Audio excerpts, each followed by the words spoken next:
Bem, hoje é acredito que é o nosso penúltimo estudo. Nós vamos ver hoje o capítulo 20 de Apocalipse.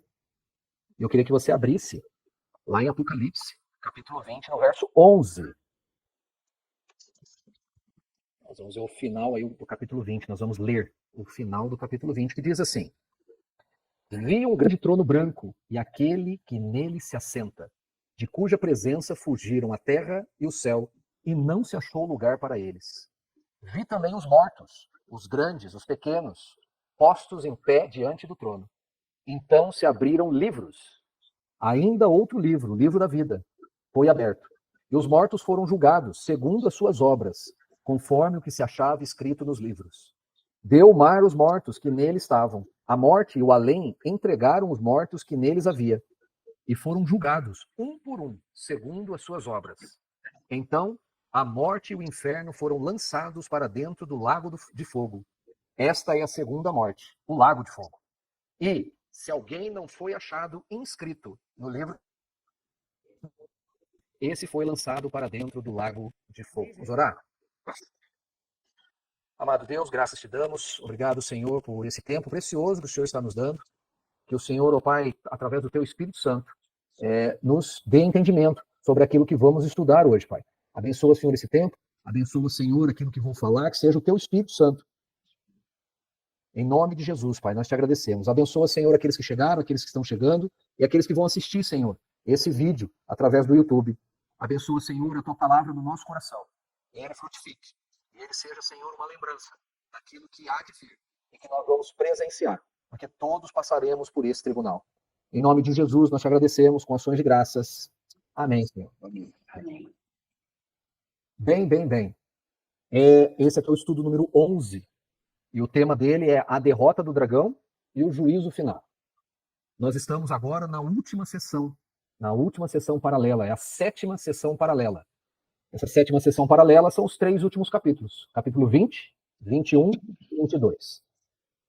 Hoje nós vamos, pela quantidade de coisa que a gente tem que falar, e nós não vamos esgotar, vamos falar só o capítulo 20. E eu vou olhar ali, ó, são 7:12, eu vou tentar ir até 8:12, tá bom? Porque senão vai avançar. Ok? Nós lemos o capítulo 20, do verso 11 até o verso 15. E, só para você saber, nessa 7ª sessão paralela, é exatamente no verso 11 até o verso 15, aonde é demonstrado a volta de Cristo, nessa 7ª sessão. Então, a segunda vinda de Cristo, nessa perspectiva de que João está olhando, a 7ª sessão, ela aparece nesses versos que a gente leu aqui, do verso 11 até o verso 15. E se você observar, tem muita semelhança com algo que a gente já viu. Você vê aí que existe um trono branco, existe um tribunal, a terra e o céu fogem da presença de Deus, a gente já viu isso em outras passagens, onde mostra a segunda vinda de Cristo, em outras sessões. E a gente vai ver aí a questão do julgamento, o julgamento que vem. Né?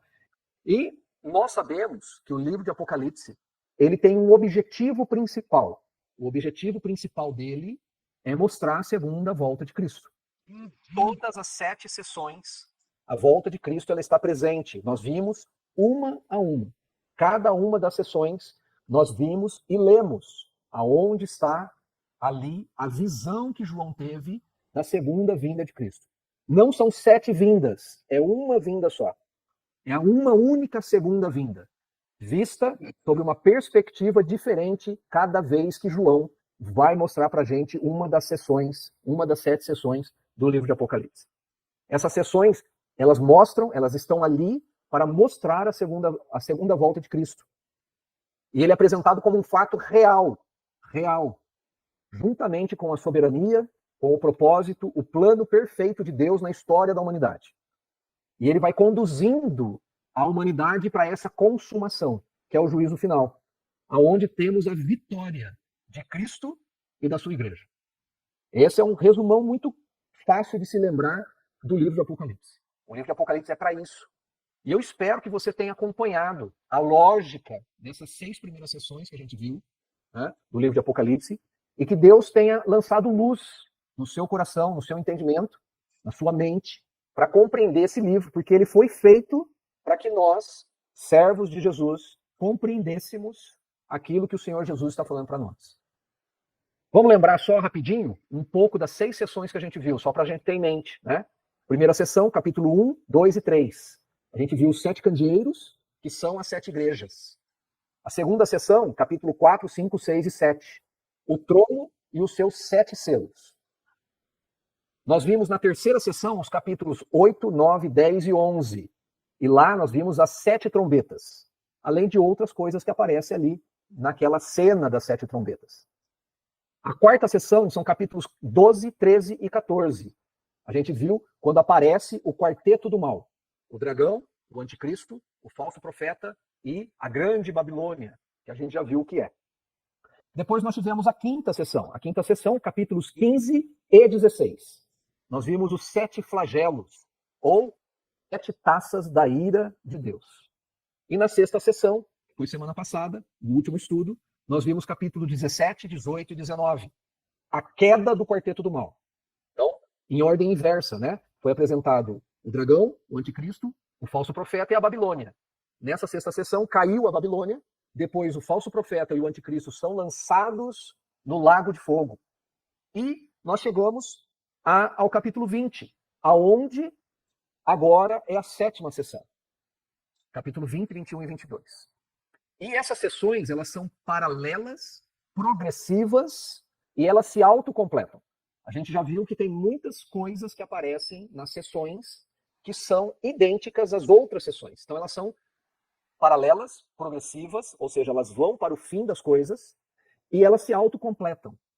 Então, nós precisamos saber que o capítulo 20 de Apocalipse não é a continuação do capítulo 19. O capítulo 20 não é a continuação cronológica do que aconteceu no capítulo 19. O que a gente viu no capítulo 19? Nós vimos que Jesus venceu, fez a Babilônia cair, que o anticristo e o falso profeta foram lançados no lago de fogo. Quando chega no capítulo 20, vamos ler os 3 primeiros versos do capítulo 20. Então, vi descer do céu um anjo, tinha na mão a chave do abismo e uma grande corrente. Ele segurou o dragão, a antiga serpente, que é o diabo, Satanás, e o prendeu por 1000 anos. Lançou-o no abismo, fechou e pôs selo sobre ele, para que não mais enganasse as nações, até se completarem os 1000 anos. Depois disto, é necessário que ele seja solto por um pouco. Você vê aí, né, que por incrível que pareça, o capítulo 20 não é uma continuação cronológica do capítulo 19. Não é que Jesus lançou o falso, fez a Babilônia cair, lançou o falso profeta, o anticristo, no lago, e aí depois veio essa questão aqui e vieram 1000 anos. Não. Não é isso. Não é isso. Alguns pensam que esse capítulo 20, ele inicia apresentando as atividades de Cristo depois do juízo final, depois do fim das coisas. Mas nós vamos ver que não é isso que está acontecendo. Por mais que pareça estranho, a visão de João agora, ela é reiniciada. Por isso que nós começamos a 7ª sessão. E ela está numa linguagem simbólica. O que vai ocorrer com o dragão está de uma forma simbólica e a visão reiniciou. Entramos na 7ª sessão. É uma linguagem simbólica, porque é diferente o anticristo do que estava escrito antes, né? No capítulo 19, na 6ª sessão. O anticristo e o falso profeta, eles eram pessoas, eles eram seres humanos. Eles são, né? Eles serão pessoas, eles serão seres humanos. O dragão não. O dragão não é um ser humano. O dragão não é uma pessoa física. Ele é um ser espiritual. Ele é um anjo caído. Ele não tem corpo. Ele não pode ser contido por correntes. Ele não pode ser contido por paredes, por barreiras físicas. Então, o que seria esse relato da prisão de Satanás? Vamos dar uma olhadinha de novo? Eu queria que você prestasse atenção aí para a gente ver. É uma linguagem figurada que mostra alguns aspectos importantes para a gente compreender. Primeiro, olha aí. O anjo, no verso 2, ele segurou o dragão, a antiga serpente, que é o diabo Satanás, e prendeu ele por 1000 anos. Lançou ele no abismo. Então tem um abismo. Você se lembra, lá no capítulo 9, que tinha também um abismo? e aquele abismo tinha uma tampa, e essa tampa foi aberta e saiu uns gafanhotos com rabo de escorpião. Nós estamos falando do mesmo abismo. Então esse abismo aqui, de acordo com Apocalipse 9, verso 1, ele tem uma tampa. Ele pode ser aberta, essa tampa. Está lá no capítulo 9, verso 2. Mas aqui, neste momento, ela não foi aberta, ela foi fechada. Ela foi selada. Olha o que está escrito aí no verso 3. Lançou-o no abismo, fechou-a e pôs selo sobre ele. Então essa tampa do abismo, aonde a serpente, o Satanás, o diabo foi colocado, ela foi fechada e selada. E existe uma chave. Se você olhar tanto lá, no capítulo 9, verso 1, foi dada uma chave para ser aberta aquela tampa, lá no capítulo 9, e agora existe uma chave. Olha, o anjo desce, ele tem uma chave na mão, que é a chave do abismo. Então existe uma chave. Então, tanto lá no capítulo 9, verso 1, quanto aqui no capítulo 20, verso 1, existe uma chave. E também há a existência aqui de uma grande corrente. Capítulo 20, verso 1. De uma grande corrente. E ele ficará preso por 1000 anos. Aqui a gente vê no capítulo 20, verso 1 e também no verso 3. Perceba, prendeu, fechou e selou. Ou seja, nós estamos falando de algemas, de chave que tranca e de selo. O selo, lembre-se, o selo era usado nas cartas para fechar as cartas e para as cartas ficarem invioláveis. Tá? O selo também foi colocado na pedra do túmulo de Jesus. Por quê? Para que aquela pedra ficasse inviolável. Certo? Então, o diabo, ele tem um reino.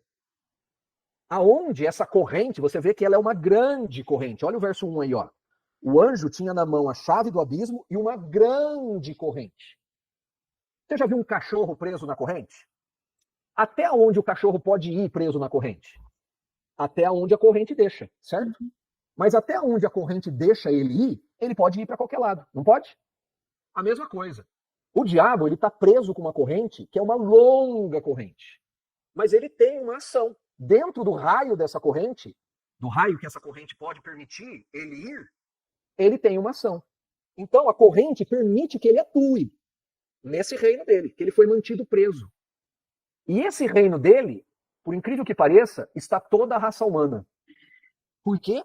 Porque você vê aí que ele, se você olhar um pouco mais para frente, olha lá no verso 8 do capítulo 20, sairá a seduzir as nações que há nos 4 cantos da terra. Então ele é bom para enganar, ele é bom para seduzir, ele é bom para mentir. E ele mantém a raça humana por meio de sedução e engano. Esses termos aí que a gente viu, prendeu, fechou e selou, ele demonstra que o diabo ele está limitado na sua ação para poder agir livremente. O seu poder e autoridade foram restringidos por Deus. Porque em um determinado momento da história, algo aconteceu, algo espiritual, não foi algo material, porque não foi algo humano, porque ele é um ser espiritual. Então, algo espiritual aconteceu e fez isso com ele. Esse algo espiritual que aconteceu na história é a primeira vinda de Cristo, a sua morte e a sua ressurreição. Então, quando a gente está lendo esses versos aqui, do capítulo 20, o verso 1, 2 e 3, essa prisão de Satanás ocorreu por causa da... No final do capítulo 19, nós estamos falando da 6ª sessão, onde nós estamos vendo a segunda volta de Cristo, e na segunda volta de Cristo ele lança o falso profeta e o anticristo no lago de fogo. Nós estamos no fim das coisas. Quando começa o capítulo 20, nós não estamos mais falando do final das coisas. Nós voltamos no tempo e estamos falando da antiga serpente que enganava toda a humanidade, que mantinha toda a humanidade enganada, e algo espiritual aconteceu que aprisionou, que prendeu e que selou o diabo, limitando a sua autoridade e o seu poder. E esse fato espiritual que aconteceu foi a primeira vinda de Cristo. Então nós voltamos até a primeira vinda de Cristo. Veja que até a primeira vinda de Cristo, o mundo estava sendo enganado. Até mesmo os judeus estavam nessa enganação. Mesmo eles que foram o povo escolhido e que exclusivamente receberam a revelação de Deus? Até os judeus. Sim, até os judeus. Os judeus, os detentores da lei. O que eles fizeram? Se você conhece a Bíblia, você sabe que eles deturparam a lei. Eles modificaram a lei para as coisas humanas da carne. Você vê aí que até coisas mais básicas eles não sabiam, ou eles deturparam. O que é deturpar? É modificar, é transformar em algo que não é o original. Você vê que, por exemplo, se você abrir lá em Levítico 19 e 17, lá vai estar escrito que o judeu precisa amar ao próximo como a si mesmo. Eu sempre digo aqui, quando aparece esse tema nos estudos, eu sempre falo que Jesus não inventou isso. Isso já estava na lei. Se você olhar Levítico, capítulo 19, verso 17, lá está. O judeu deveria amar o próximo como a si mesmo. Mas você vai ver que lá em Lucas 10, 29. Se você quiser, vamos abrir lá rapidinho. Lucas 10, 29. Em Lucas 10, 29, Jesus tinha acabado de expulsar um demônio e as autoridades, os religiosos, começaram a blasfemar de Jesus. E Jesus, no meio da sua defesa, vai falar o seguinte: vai explicar uma parábola, a parábola do bom samaritano. Jesus sempre estava fazendo coisas. E Jesus, lá no verso 25, ele começa a falar sobre a parábola do bom samaritano. Por quê? Porque ele foi provocado por um desses, que quando Jesus fazia as coisas, vinha um e interrogava Jesus, ou tentava colocar Jesus numa cilada, na parede, para poder falar que Jesus não era o Messias. E você vai ver aí que um intérprete da lei, no verso 25, pergunta para ele qual é o maior dos mandamentos. E Jesus fala, amar a Deus, e depois fala amar ao próximo como a si mesmo. E fala que esses dois mandamentos dependem toda a lei e todos os profetas. E aí olha o verso 29. Ele, porém, ou seja, o intérprete da lei, disse: quem é o meu próximo? Você vê que o intérprete da lei não sabia quem era o próximo. Ele sabia da existência de Levítico 19 e 17. Ele sabe que ele precisa amar a Deus com toda a sua força, com todo o seu entendimento, com todo o que é, mas que ele também precisa amar o próximo como a si mesmo. Mas ele não sabe quem é o próximo dele. Então você vê que até nas coisas mais básicas da própria lei, o judeu estava deturpando a lei. Eles não sabiam quem era o seu próximo. Por outro lado, se a gente voltar lá para Apocalipse 20, os gentios, a gente falou dos judeus estavam também sendo enganados. Enganados porque eles achavam que estavam por cima, mas eles estavam fazendo tudo errado. E quantas outras coisas Jesus corrigiu aquilo que eles estavam fazendo errado da lei que era deles. Eles eram os recebedores da revelação de Deus. Por outro lado, os gentios, aqueles que não eram judeus, eles eram destituídos da palavra de Deus. Eles estavam entregues às suas concupiscências. O que é concupiscências? São os desejos, as paixões, as cobiças. Eles estavam entregues às coisas carnais. Também aos diversos ídolos. Ídolos que foram criados pelo próprio homem, que eram representados com imagens de barro, metal, madeira. E até hoje são assim. Até hoje eles estão perdidos. Se a gente olhar lá Romanos capítulo 1, verso 22, você vai ver, vou abrir aqui rapidinho, Romanos 1, verso 22. Encalculam-se por sábios, tornaram-se loucos e mudaram a glória de Deus incorruptível em semelhança da imagem de homem incorruptível, bem como de aves, quadrúpedes e répteis. Por isso, Deus entregou tais homens à imundícia, pelas concupiscências do seu próprio coração, para desonrarem o seu corpo entre si, pois eles mudaram a verdade de Deus em mentira, adorando e servindo a criatura em lugar do Criador, o qual é bendito eternamente. Amém. Então, os gentios, eles estavam entregues, destituídos da palavra de Deus. Eles estavam sendo enganados por Satanás. Eles estavam no engano. Eles faziam parte do reino de Satanás. Mas Você vê aí que quando Jesus vem a sua primeira vez nessa terra, ele começa a ensinar as coisas da lei. Ele começa a ensinar que a lei está sendo praticada de forma errada. Ele começa a dar entendimento, o entendimento verdadeiro do que Deus espera de nós. Ele corrige as regras, os conceitos que foram corrompidos, que foram alterados, que foram distorcidos, tanto para judeus quanto para os gentios, porque Jesus se relacionou com judeus e com gentios. Jesus mudou tudo isso. Ele revelou o reino de Deus ao mundo, tanto para judeus quanto para gentios. Ele falou com centuriões, ele falou com o próprio governador, ele falou com a mulher samaritana, ele falou com muitas pessoas, ele falou com o possesso lá de Gadara, ele falou com muitas pessoas que eram gentios, que eram considerados gentios, ele falou com muitos judeus. E ele revelou o reino de Deus ao mundo. E ele, Jesus, criou a sua igreja com os seus seguidores. E ele deu ordem aos seus seguidores, deu ordem a eles, para que fizessem discípulos por meio da evangelização, da pregação do seu evangelho, do evangelho de Jesus, fazendo discípulos de todas as nações, no mundo inteiro. Então, este é o fato histórico espiritual. Ah, Marcelo, não é físico, ele não estava aqui. Jesus mudou a vida física e espiritual do mundo. Por isso que hoje nós falamos de antes e depois de Cristo. O mundo, o tempo foi separado entre antes e depois de Cristo. Para isso, o diabo está preso. Ele está amarrado.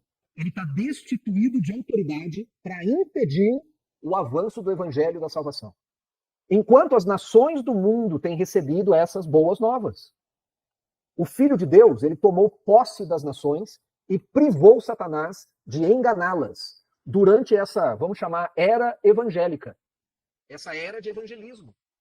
O evangelho liberta. Ele traz às pessoas a verdade. Ele reconcilia essas pessoas com Deus. Como nós vimos, né, no livro de Apocalipse, e nós sabemos na prática, o diabo ainda tem poder e ele atrapalha. Ele corrompe. Ele mantém pessoas presas. Ele mantém pessoas presas na sua posse, até o dia de hoje.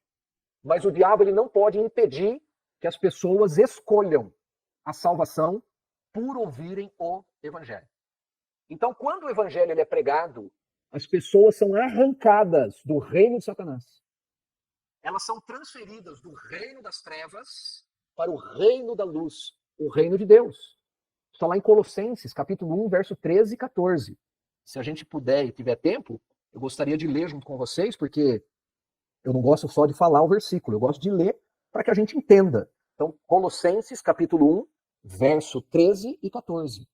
E a vós outros, que estáveis mortos pelas vossas transgressões e pela incircuncisão da vossa carne, vos deu vida juntamente com ele, perdoando todos os nossos delitos, tendo cancelado o escrito de dívida que era contra nós e que constava de ordenanças, o qual nos era prejudicial, removeu inteiramente, encravando-a na cruz. Olha que coisa. Então você vê que quando uma pessoa ouve o evangelho e escolhe a salvação, ela é transportada para o reino de Deus. Vamos ver algumas outras passagens que a gente vai entender que essa prisão de Satanás, a prisão do dragão, que está nos 3 primeiros versos do capítulo 20 de Apocalipse, ela começa exatamente quando Jesus vem na sua primeira vinda. Vamos abrir lá em Mateus? Queria que você abrisse lá em Mateus. A gente vai correr um pouquinho a Bíblia aí. Então você seja paciente aí e vamos abrir juntos em Mateus capítulo 12. Mateus capítulo 12. Se você tiver alguma dúvida, pode me interromper e perguntar, tá? Mateus capítulo 12, verso 29.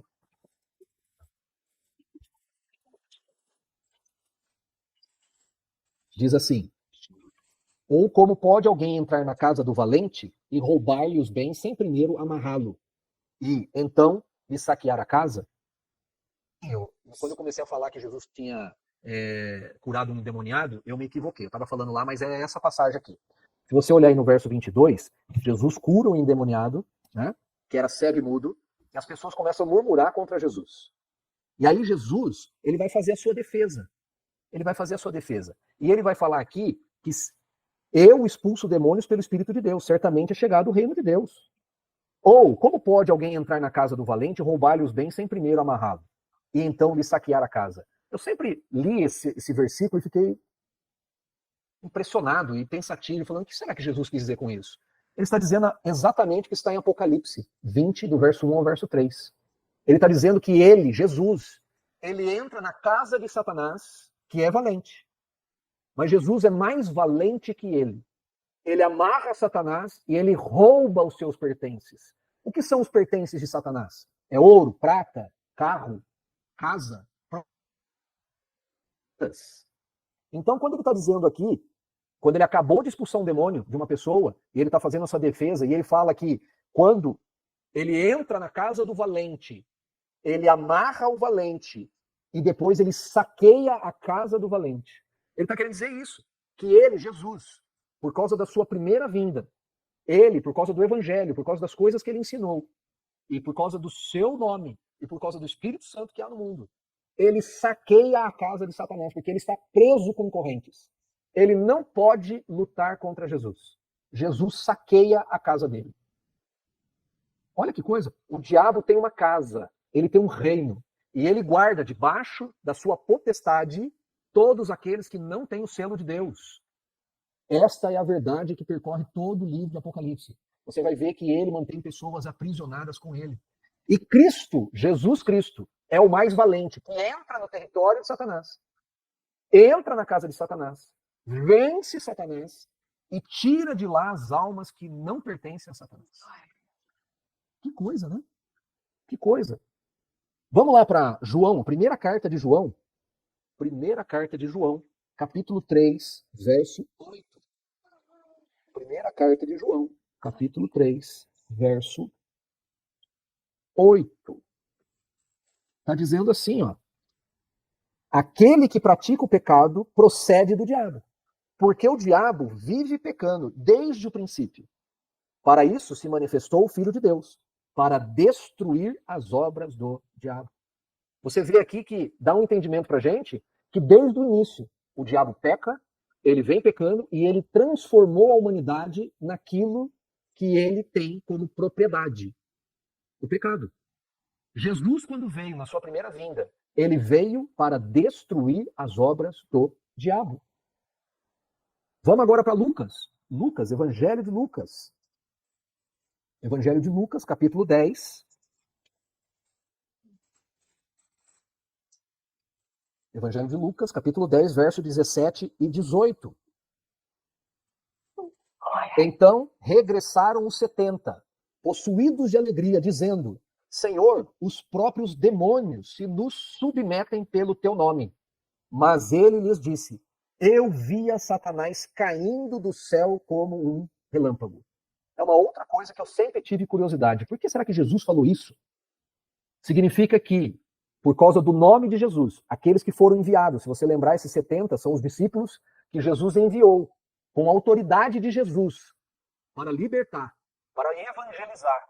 Você vê que eles foram e eles voltaram alegres, porque até os demônios se submetiam a eles por causa do nome de Jesus. E Jesus fala: eu via Satanás caindo. Você vê aí que cada vez que isso acontece, Jesus está repetindo Apocalipse 20, do verso 1, 2 e 3. Ele vê Satanás ser preso no abismo com uma corrente. Ele vê Satanás caindo. Porque ele não pode vencer o evangelho. Ele está limitado.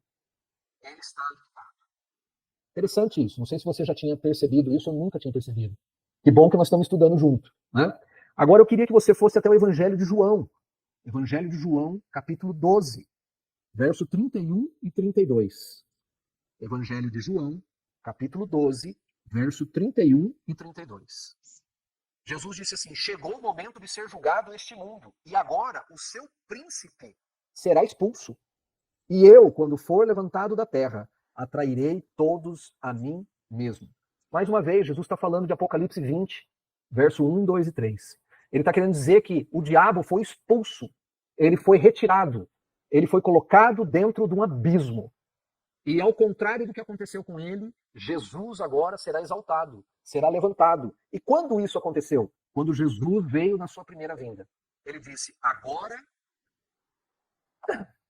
chegou o momento de ser julgado este mundo. E agora o seu príncipe será expulso. Olha que coisa, o príncipe do mundo é Satanás, é o diabo. Você vê aí que tudo remete a Apocalipse 20. Vamos agora para Colossenses capítulo 2, verso 15. Colossenses capítulo 2, verso 15.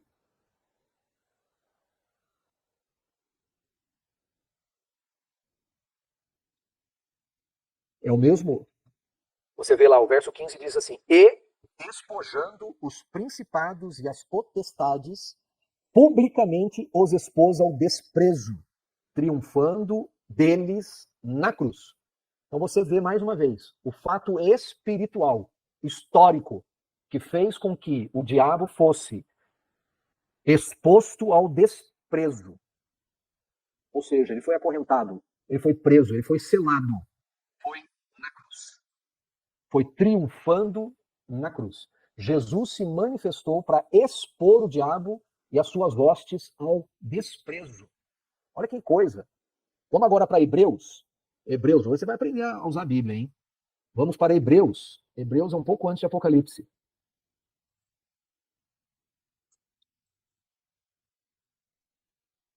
Hebreus, deixa eu dar um endereço para vocês. Hebreus 2, capítulo 2, verso 14. 2, verso 14, diz assim: visto, pois, que os filhos têm participação comum na carne e sangue, destes também ele, igualmente, participou, para que, por sua morte, destruísse aquele que tem o poder da morte, a saber, o diabo. Você vê mais uma vez que o fato espiritual histórico que fez com que o diabo fosse destruído é a morte na cruz. Você vê que é uma coisa fantástica isso aqui. É uma coisa fantástica. E, lógico, a gente já viu Apocalipse, capítulo 12. É o último, tá? Precisa ficar. Que é no próprio livro de Apocalipse, capítulo 12, aonde se vê um sinal no céu, e é o dragão. E a gente vê aí que mostra, no capítulo 12, do verso 5 até o verso 17, aonde mostra a expulsão de Satanás. E essa expulsão de Satanás é resultado da coroação de Cristo. Porque ali, quando está falando da mulher que está para dar à luz um filho, você vê que esse filho ele é levado para Deus. O que é isso? O que simboliza tudo isso? A primeira vinda de Cristo. Nós já falamos a respeito disso. Assim, a prisão de Satanás ela não vai acontecer depois do arrebatamento. Ela não vai acontecer depois da tribulação, depois das coisas, depois de tudo, do anticristo aparecer, do anticristo ser derrotado. Não. Você vê aqui que essa prisão de Satanás, que está no capítulo 20, ela aconteceu na primeira vinda de Cristo, no primeiro século, quando veio a essa terra, viveu sem pecado, morreu e ressuscitou. Foi lá, naquele momento, que ele foi preso. Ele foi acorrentado. E essa prisão, quanto tempo ela vai durar? Você fala, Marcelo, mas está escrito aí, vai ser 1000 anos, né? 1000 anos. E tem gente que acha que é 1000 anos. Tudo bem, vamos respeitar. Vamos respeitar. Né? Mas lembre-se que ninguém, nem os anjos, nem os homens, nem o Filho de Deus, sabe o dia do juízo final. Isso está lá em Mateus 24, 36. Tá? O tempo de 1000 anos, ele não pode ser literal, porque se ele é literal, é fácil. Pega o ano que Jesus morreu, bota mais 1000 anos, você sabe quando Jesus vai voltar. Tranquilo, não é? E não pode ser assim. O tempo de 1000 anos, ele não é literal. Ele trata-se de uma simbologia da visão que foi dada para João. Se você não sabe, os números têm significado. Né? Já falamos a respeito disso. Tanto é que o livro de Apocalipse é cheio de números com significado. 7, 7, 7, um monte de 7. Quando a gente entrar no capítulo 21, vai ser 10, 10, vai ser 12, 12, 12. Cada parte do livro de Apocalipse tem o seu significado. E aqui, 10, o número 10, ele tem um significado de completude, ou seja, de coisas completas. Não é à toa que o nosso sistema numérico é decimal. Então você conta aí 1, 2, 3, 4, 5, 6, 7, 8, 9, 10. Pronto, deu uma dezena. A cada 10 unidades você tem uma dezena completa. E quando começa a próxima dezena, ela leva o nome da dezena. É que no português ficou o 11, ficou 11, né?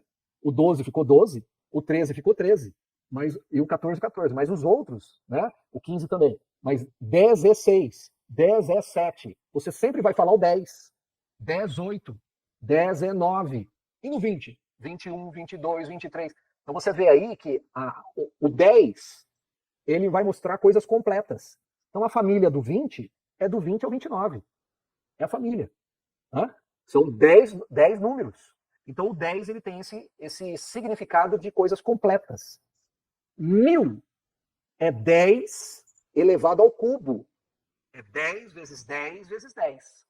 Ou seja, esse 1000 anos é um tempo de duração da prisão de Satanás, que significa um período completo, porém muito longo e de duração indeterminada, que começa com a primeira vinda de Cristo e vai até antes do juízo final, antes do tempo da apostasia, antes da grande tribulação. Mas não tem data certa, a não ser na agenda de Deus. Lá na agenda de Deus tem a data certa. Na agenda de mais ninguém tem essa data. Se você olhar no verso 3, você vê lá, ó, no final, né? No final do verso 3, está dizendo que depois disso, depois desse tempo, é necessário que ele seja solto por um pouco tempo. Um pouco de tempo. Esse tempo ele é posterior aos 1000 anos. Né? Esses 1000 anos figurativos.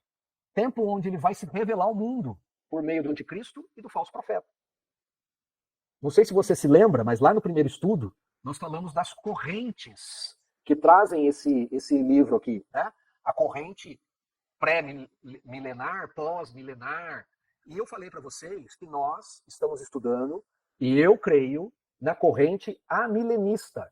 Então esse estudo está sendo feito com base na corrente amilenista. Ou seja, nós entendemos, né, se você quiser voltar lá no primeiro vídeo e assistir, lá eu explico tudo direitinho com bastante tempo. Mas o amilenista, ele entende que o milênio não é literal. Não é um tempo corrido de 1000 anos. O milênio é um termo simbólico que retrata esse momento entre a primeira e a segunda vinda de Cristo. É importante a gente lembrar disso, porque quando a gente chega no verso 4, olha o verso 4. Que João, ele vai ver, eu vi tronos, e nesses assentaram-se aqueles aos quais foi dada a autoridade de julgar. Vi ainda as almas dos decapitados por causa do testemunho de Jesus, bem como por causa da palavra de Deus, tantos quantos não adoraram a besta, nem tampouco a sua imagem, e não receberam a marca da fonte e na sua mão, e viveram e reinaram com Cristo durante 1000 anos. No Novo Testamento, se você fizer depois uma pesquisa, no Novo Testamento a palavra trono, ela aparece 67 vezes. 67 vezes no Novo Testamento. Dessas 67 vezes, 47 aparece só no Apocalipse. O Apocalipse está no Novo Testamento. Tá? E dessas 47 vezes que aparece a palavra trono no livro de Apocalipse, só 3 estão na Terra. E essas 3 que estão na Terra, é dito que elas são tronos de Satanás. Então, os tronos que Apocalipse diz que estão na Terra é trono de Satanás. Isso está lá em Apocalipse 2:13, Apocalipse 13:2 e Apocalipse 16:10. As outras 44 vezes que a palavra trono aparece em Apocalipse estão no céu. Essas 44 outras vezes, das 47, está no céu. Jesus chegou a dizer lá em João 18:36, o meu reino não é deste mundo, mas agora o meu reino não é daqui. Ele termina a frase. Então presta atenção. Este reinado das almas que está escrito aqui, no verso 4, não é um milênio na Terra, aqui neste mundo, mas é um reinado milenar das almas no céu. Vamos deixar isso bem claro, porque algumas pessoas acham que o milênio vai ser o reinado aqui na Terra. Cristo vai reinar aqui. Como você pode pensar aí o reino da Rainha Elizabeth, do mesmo jeito. E não é assim, porque nós somos amilenista. O reino não vai ser aqui na Terra. Esse reino não é literal. A Bíblia diz que quando Jesus voltar, todos vão ouvir a sua voz, vão sair dos túmulos, uns para a ressurreição da vida e outros para a ressurreição do juízo. Então, no verso 4, nós podemos dizer com certeza que quando um crente morre, a alma vai imediatamente para o céu. E ela já começa a reinar com Cristo no céu.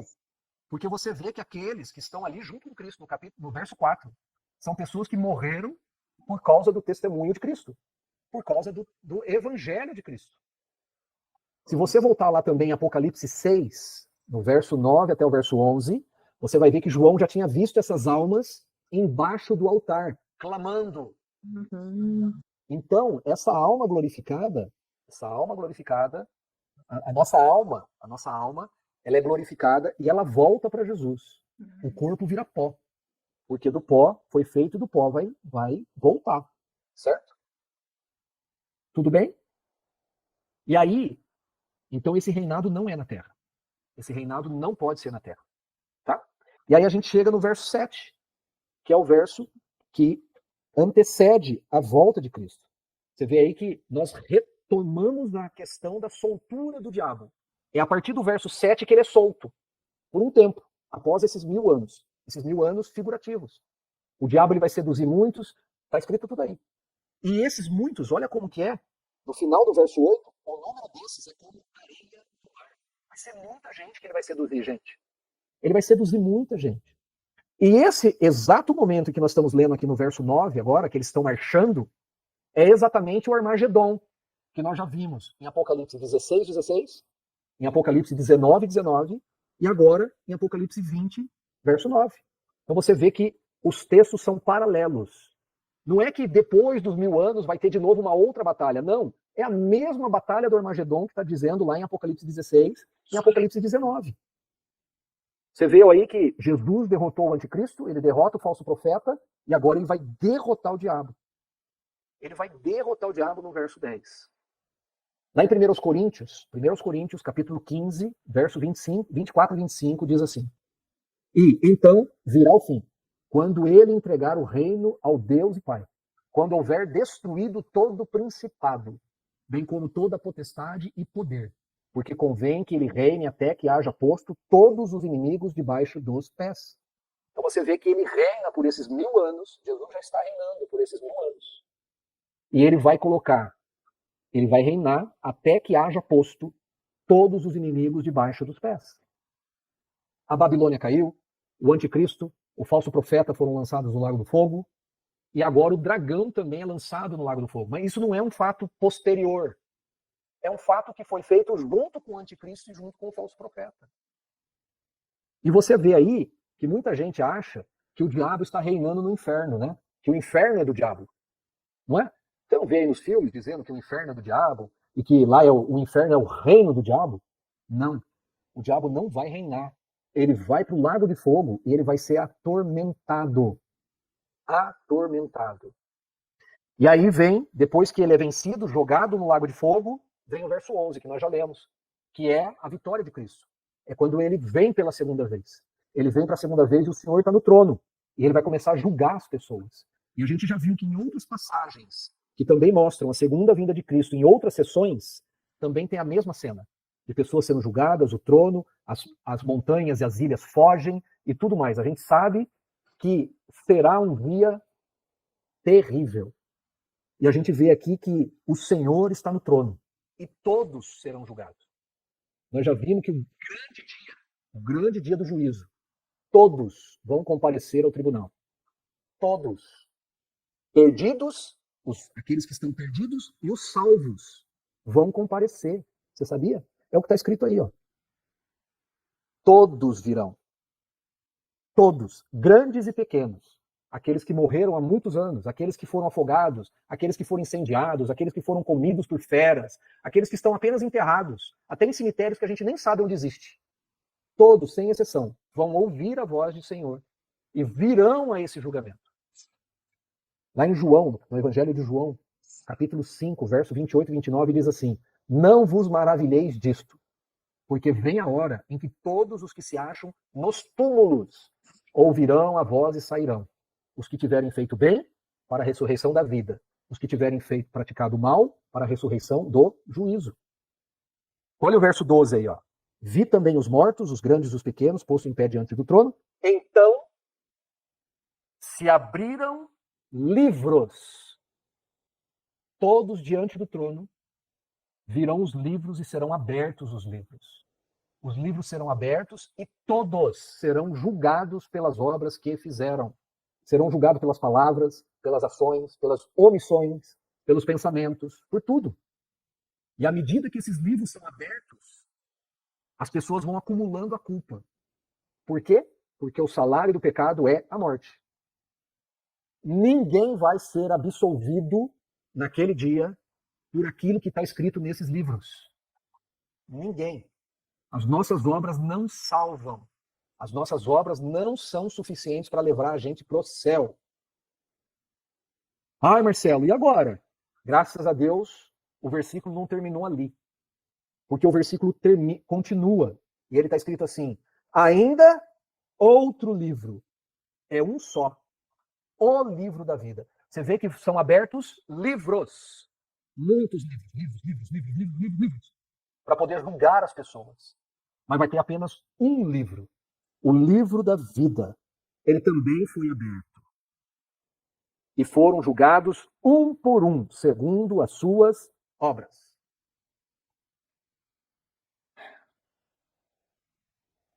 Como que nós somos inscritos no livro da vida? Porque no verso 15 está dizendo assim: e se alguém não foi achado inscrito no livro da vida, esse foi lançado para dentro do lago de fogo. Então os livros serão abertos. Começarão a ler esses livros. As pessoas vão começar a ser julgadas um a um por aquilo que está escrito naqueles livros. Todos estaremos lá. Todos. Mas lá haverá um livro, o livro da vida, que independente do que você fez, independente do que eu fiz, independente do que estiver escrito no meu livro, há o livro da vida. Os salvos, eles não vão aparecer lá para saber se vão ser condenados ou se vão ser justificados. Porque isso já está decidido. Está lá em João 3,18. Quem nele crê não é julgado. O que não crê já está julgado. Porque não crê no nome do unigênito Filho de Deus. Então, a salvação não tem a ver com os livros que foram abertos. A salvação tem a ver com o nome inscrito no livro da vida. Daqueles que se arrependeram, daqueles que creem em Jesus, daqueles que foram selados com o Espírito Santo da promessa. Esses, com os seus nomes inscritos no livro da vida, nesse grande dia do juízo, irão para a glória eterna, reinar com Cristo. Porém, todos aqueles cujos nomes não estão inscritos no livro da vida, eles serão lançados no lago de fogo, que está escrito aqui que é a segunda morte.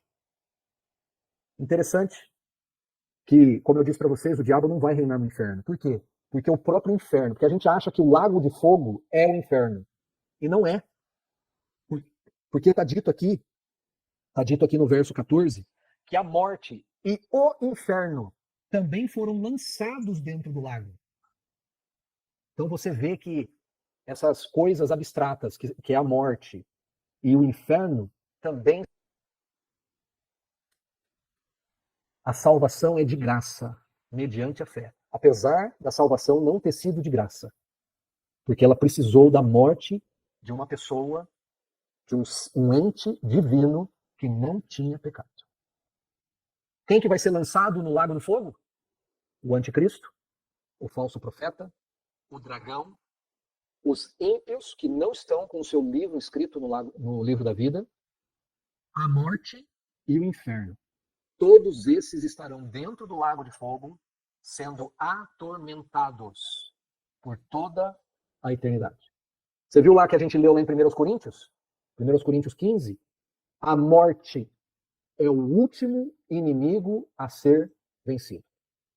Todos os inimigos de Cristo estão literalmente debaixo dos pés de Cristo.